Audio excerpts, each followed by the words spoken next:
Hey, what's up, everyone? It's me, Ricky, back again with another review. So, today, what I have for you is this keyboard, specifically Keychron B6 Pro. This is an ultra slim wireless keyboard. It supports all systems, OS, and Windows and Linux. Okay, it says here each key is customizable online. It's wired, Bluetooth. You got your 2.4 gigahertz ultra fast wireless receiver. Now, this just happened unexpectedly. I love my Apple gear, but I don't love the Apple tax. My old Magic Keyboard finally started acting up, and I just really couldn't justify spending another $100 to replace it. So I went to Best Buy. I took a chance on this $45 keyboard. And honestly, I think I might like it better. So today we're just going to unbox this thing and see if this budget keyboard can really handle a professional workflow. So now for 45 bucks, I expected the packaging to feel a bit cheap. But right off the back, you can see Keychron actually put some thought into this because we could see this silicone mat that they included. Now, as a guy with dogs and a son, life is messy. Having a way to keep dust and spills out of my hardware included for free, man, this is a huge win. Now, Apple would never do something like this. Man, just by the feeling this, the weight of it, it doesn't feel plasticky. It doesn't feel cheap. Oh, this is not bad. All right, let's see what else comes in the box. So right here, you got your Type C USB cable. All right. Okay, they included the USB-A to Type-C adapter. And of course, you got your 2.4 gigahertz receiver for that fast connection. What else they got in the box here? Look like some instructions. Obviously, they got instructions in here on how to connect the keyboard, but we'll take a look at that later. Let's put all this to the side. Man, this is nice. I like this.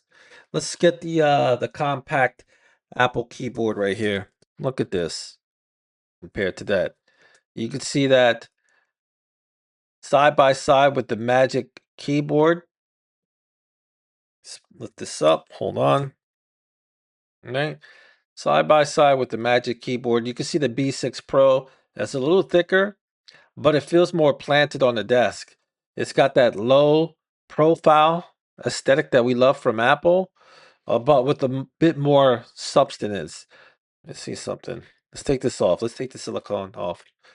Oh man, the keys.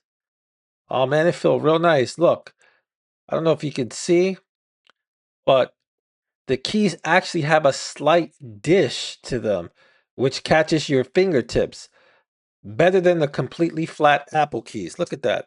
Apple keys are so flat. They don't got nothing. All right, look at this also too. You got your switches.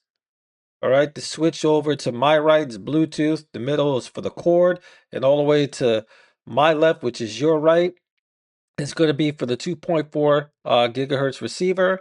Of course, the switch right here to the right of me is going to be for Mac operating system, and to my left, which is your right, is going to be for Windows. And of course, you got your Type C cable to charge the keyboard. Obviously, it's got the rubber stoppers to prevent it from moving. And with this Apple, typical Apple power, old school lightning cable. Nothing fancy here. Let's keep it move. Let's keep that moving to the side there. Oops, sorry about that, folks. All right. So yeah, this actually feels super nice here. I can't believe it, man. All right, so we're going to just run some tests. I'm going to get this set up and give me a brief moment. I'll be right back with you. Notice the grooves of the keyboard. See how overly shaped they are to fit your fingertips?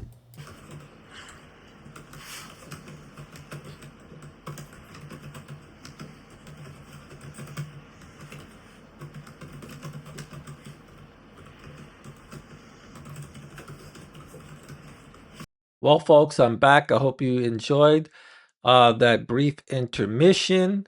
Now, I know earlier I showed you the toggle switch for the Mac Windows and the 2.4 gigahertz dongle. So I want to transition this conversation to the Keychron launcher website. So, and this is what we see right here. So I'm going to sign in right now. Well, not sign in. I'm going to go in. Keychron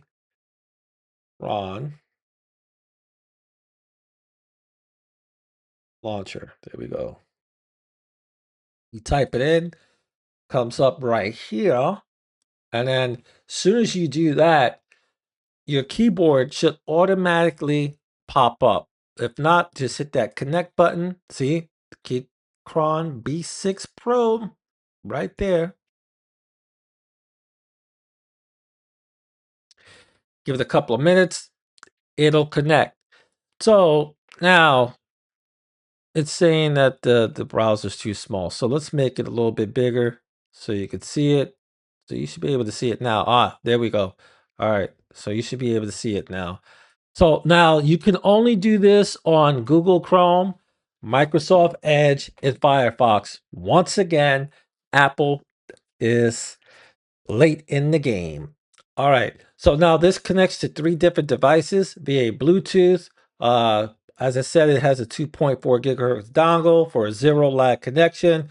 But this is where Keychron really beats Apple, and that's in customization. This uses the ZMK firmware, which lets you once again remap any key. Basically, I can make a dedicated button for my emojis or a shortcut to open my editing software. You know, it's a tool that adapts to my workplace, not the other way around. So here you could these are all the library sections: media, macro, special key. You can even do custom, and then you have the layer. These layers, you could layer out your keyboard the way you want it. Right now, um I'm on Mac, so Mac is 0, and that you can do another layout. See how it changes? It switches up to a different key setup. And here they have one for Windows, and they have another tab for Windows. I stay on 0 because that's the original layout. Now, also, when you get your keyboard, I already have done this. It's going to come with the firmware update. You might want to take care of that. Now, here's the thing. The only way that you're going to be able to do the update, you have to put the switch on Windows, not on Mac. For whatever reason, Keychron has it set up that way. All right. Now, I did mention about key mapping. Um, for those who want to go on and do it themselves, the best way to follow a step-by-step direction is going to the help center, and then right here, that very first tab, how to remap a key on launcher. And then, you click on that, it'll take you directly to the website. It's loading. All right. Give it about a few seconds, see? And you can just follow the step here on how to remap certain keys, uh, so that way you can have it do specific functions. For example, if you wanted to press escape and have it shut down the computer, you could get it to do that. So simple. You can follow this, or if you want me to go into a full tutorial, just leave a comment in the comment section, and I'll see what I can do for you guys. All right, so let's get out of there. Other than that, this is the Keychron launcher, where you can adjust the keyboard keys if needed in this section right here. For $45, this keyboard is fantastic. It has a lot of customization. The weight feels good. It's not cheap. And one of the major points I just realized and I forgot to point out is that Keychron claims that this battery lasts 1,200 hours. For a busy person, like, if you're a busy person like myself, that's exactly what you want to hear, right? You want to be able to charge your gear once and just forget about it for months. There's no need to be looking for no lightning cable every 2 days or every 2 weeks or whatever. Nobody has time for that. So, what's my final verdict? Well, given the fact that this doesn't have any lighting behind it, it doesn't have the adjustable latch on the back. Those are small things, I'm picking on, but for 45 bucks, think about the overall picture. Battery life is fantastic. You have customizable keys. It's a full uh size keyboard and it feels great. The keys uh work nicely. I said, this is a go. This is a go. I give this a thumbs up for $45. If you're looking for a keyboard, say definitely go out to Best Buy. And I'm not sponsored by Best Buy. I'm not sponsored by anyone. This is just my personal opinion and unbiased verdict. So save your money, use that extra $50 for a steak dinner or a better mouse or something. You don't need to spend or get the most expensive gear to get the job done. If this review helped you out, hit that like button. It really helps a new creator like myself grow. If I got more reviews and tech deep dives coming your way. So make sure to subscribe. I'm Ricky, and I'll catch you on the next verdict.